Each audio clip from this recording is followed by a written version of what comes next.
Chemistry, one subject that can either be your best friend or your biggest enemy in NEET.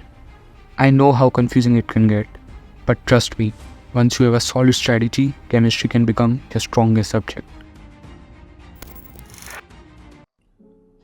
So shortcut to NEET chemistry. यार पहले थोड़ी basic tips की बात करते हैं। तो फाउंडेशन ऑफ केमिस्ट्री, ये सारे चैप्टर्स हैं और इन्हें स्किप करना मतलब यार आगे बढ़ने का कोई मतलब नहीं है।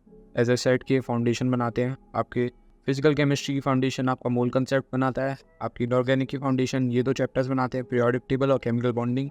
और ऑर्गेनिक के लिए यार GOC है। आई डोंट थिंक मुझे बताने की ज़रूरत है कि कितना इंपॉर्टेंट चैप्टर है।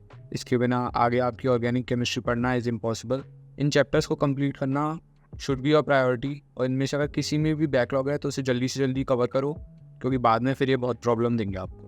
और रिसोर्सेज में यार आपको एक NCERT आपकी जो किताब है उसे तो फॉलो करना ही है, कोचिंग मॉड्यूल, और आपका कोई भी एक अच्छा क्वेश्चन में जिसमें गुड अमाउंट ऑफ क्वेश्चन हो और उनका एक्सप्लेनेशन अच्छे से दिया हो।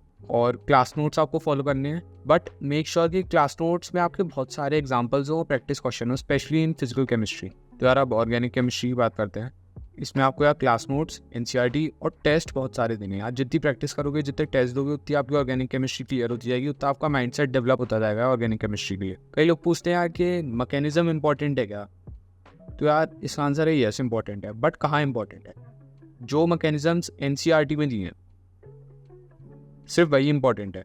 इसके अलावा अगर आप कोई और मैकेनिज्म याद करते हो तो यार उसका कोई मतलब नहीं है, क्योंकि क्वेश्चन जो आते हैं आपके सीधे डायरेक्ट NCERT से आते हैं, और बाकी इक्वेशंस के लिए, बाकी रिएक्शंस के लिए आप डायरेक्ट मेथड याद कर सकते हो। और मैकेनिज्म्स सिर्फ उन्हीं इक्वेशन में पढ़ना जो आपको NCERT में दिए हैं, क्योंकि उनसे क्वेश्चन आ जाते हैं। यार एक ये मैंने लेयर स्ट्रेटेजी बनाई थी ऑर्गेनिक केमिस्ट्री की। क्या होता है ना यार, आप एक बार में सारी चीज़ें याद करने बैठ जाते हो ना, तो कुछ भी याद नहीं होता है। इसको ब्रेक डाउन करके लेयर बाय लेयर याद करना चाहिए।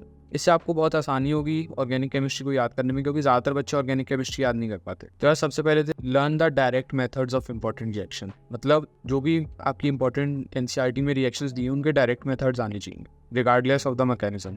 आपको आता है नहीं आता है दैट सेकेंडरी, बट आप हर क्वेश्चन मैकेनिज्म से सॉल्व करोगे तो आपको बहुत टाइम लगेगा, और नीट में मोस्टली डायरेक्ट क्वेश्चंस आते हैं। अब आपको सेकंड स्टेप क्या करना है कि आपको मैकेनिज्म्स याद करने हैं सारे जो भी NCERT में इंपॉर्टेंट रिएक्शंस के, मतलब जो भी NCERT में जितने मैकेनिज्म दिए हुए हैं वो सब आपको याद करना है। और अब लेयर 3 में जो आपके इंपॉर्टेंट रिएक्शंस रह गए थे उन्हें याद करना है, और मल्टीपल रिवीजन से करना है। ऐसे नहीं कि एक बार में बैठ के रट रहे हो, नहीं, बार बार रिवाइज करो और इन रिएक्शंस पे ध्यान दो और कोशिश करो कि इन्हें याद कर पाओ।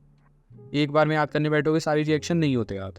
जो भी रिएक्शंस रह जाते हैं वो आप जैसे जैसे टेस्ट दोगे तो आपको पता चलेगा कि शायद ये वाला मुझे याद नहीं है या ये वाला नहीं है। वो सेल्फ एनालिसिस करो और उन्हें फिर अलग से कहीं चिपका लो या फिर याद कर लो।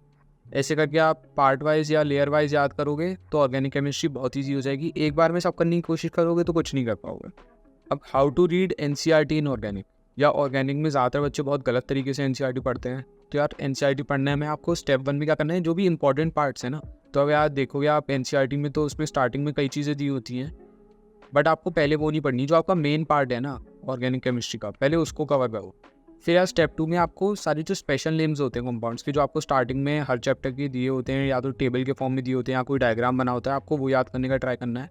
और फिर जो फिजिकल प्रॉपर्टीज़ दी हुई हैं, जैसे हेलो एल्केन्स की, हेलो एरीन्स की, और फिर आपके अल्कोहल्स की, फिनॉल्स की, ईथर की, इन सब की फिजिकल प्रॉपर्टीज़ के एक 1 पेज नोट्स बना लो A4 शीट पे लेकर, और उन्हीं से इन्हें बार बार रिवाइज करा करो, तो ये सारी याद हो जाएंगी। और इनसे आपका 1-2 क्वेश्चन मिल जाते हैं नीट में, और सीधे आपका स्कोर बहुत इंप्रूव करेंगे।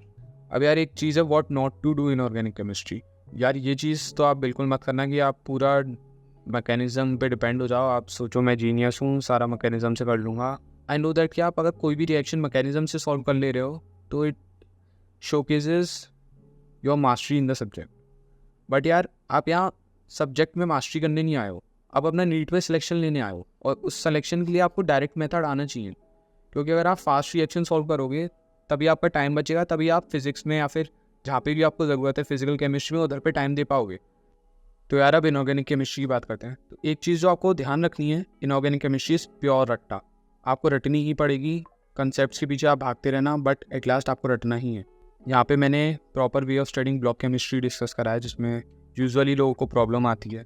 तो आपको क्या करना है, पहले तो अपनी NCERT उठाओ और अपनी एक कॉपी उठाओ, NCERT से पढ़ते जाओ और उसमें पॉइंट वाइज नोट्स बनाते जाओ। जो भी पॉइंट इंपॉर्टेंट है या फिर जो भी आपको लग रहा है क्वेश्चन के फॉर्म में या फिर स्टेटमेंट के फॉर्म में आ सकते हैं, उन्हें अपने नोट्स में लिख लो। अब तो यार आपकी काफ़ी ब्लॉक केमिस्ट्री डिलीट भी हो गई है, तो आपके जो भी ग्रुप्स हैं जैसे 15, 16, इन सबको कोशिश करना है ऐसे 4 से 5 पेजेस में अपने एक सेल्फ नोट्स बना लो और उन फिर नोट्स को डेली रिवाइज करना पॉइंट वाइज। जैसे एक बार में बैठ के रटने की कोशिश करोगे तो वो शॉर्ट टर्म मेमोरी में जाएगा, कुछ मतलब नहीं उसका, याद नहीं रहेगा बाद में आपके टेस्ट के टाइम पे। तो डेली उन्हें नोट्स को रिवाइज करना है अपने।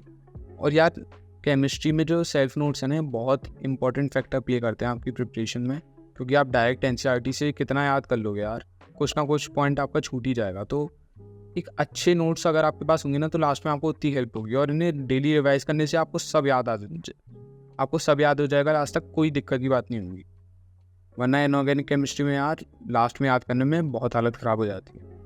और अपनी जो आपकी प्रैक्टिस होगी उसे टेस्ट के थ्रू प्रैक्टिस करना, जितना हो सके आपको इस टॉपिक पे बेस्ड जो टेस्ट आपके अभी तक कोचिंग में हुए हैं या प्रीवियस ईयर्स में आपकी कोचिंग में हुए हों, उनको डाउनलोड कर लेना, टेलीग्राम पे मिल जाते हैं।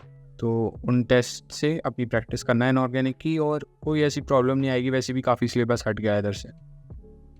और हाँ, सारे जो आपके ट्रेंड्स हैं इनका एक 1 पेज नोट्स बना लेना, उसमें आपके सारे ट्रेंड्स लिखे होंगे और उसे डेली अपना देखते रहना, वो चीज़ें याद हो जाती हैं। चीज़ें ऐसे याद नहीं होती जैसे एक बार में बैठ गए यार आप याद करने बैठ गए अब सब याद होना चाहिए, नहीं। अब डेली की डेली पढ़ोगे ना तब आपको याद होगी, वरना आपको कुछ भी याद नहीं होता। और यार coordination chemistry, this is purely conceptual, तो यार मेक श्योर कि आप किसी अच्छे टीचर से पढ़ो।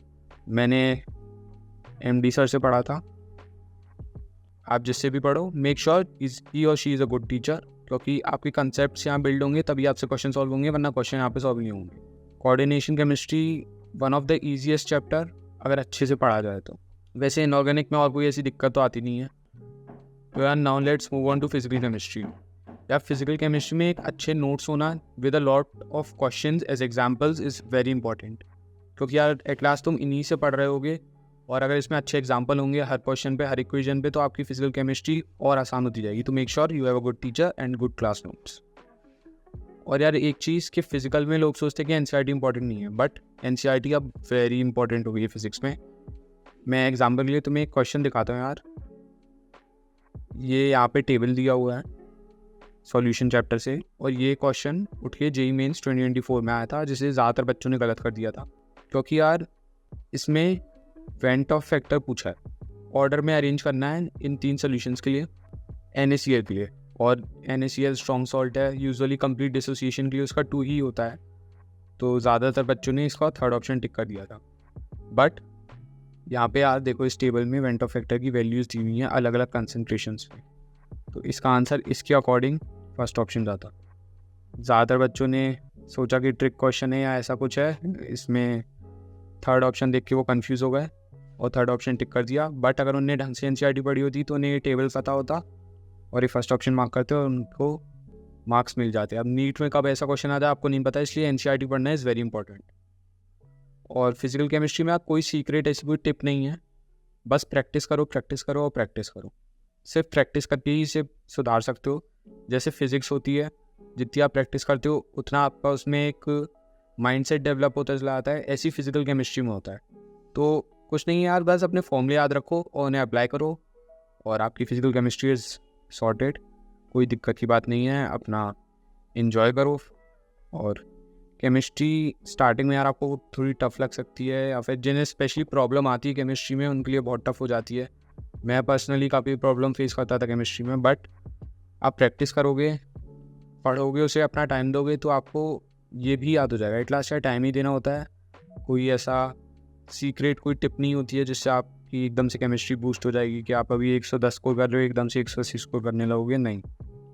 केमिस्ट्री, फिजिक्स, बायो तीनों को टाइम दो अपना, कोई भी सब्जेक्ट आपका पीछे नहीं छूटना चाहिए, क्योंकि तीनों बहुत हाई वेटेज हैं। एक भी अगर आपका एक भी चैप्टर मिस होता है ना तो एक एक क्वेश्चन पे आपका सिलेक्शन बैठा है यार। अब तो वैसे भी इतना टफ हो गया सिलेक्शन लेना कि आई स्ट्रांगली एडवाइज यू कि कुछ भी छोड़ के मत जाना और ढंग से पढ़ के जाना। अभी भी तुम्हारे पास 7 महीने बाकी हैं, तुम पढ़ सकते हो, और 7 महीने इज़ इनफ टाइम अपनी केमिस्ट्री को स्ट्रॉन्ग करने के लिए, फिजिक्स को स्ट्रॉन्ग करने के लिए, या आपके जो भी वीक पॉइंट्स हैं उन्हें स्ट्रॉन्ग करने के लिए। So all the best for NEET 2025।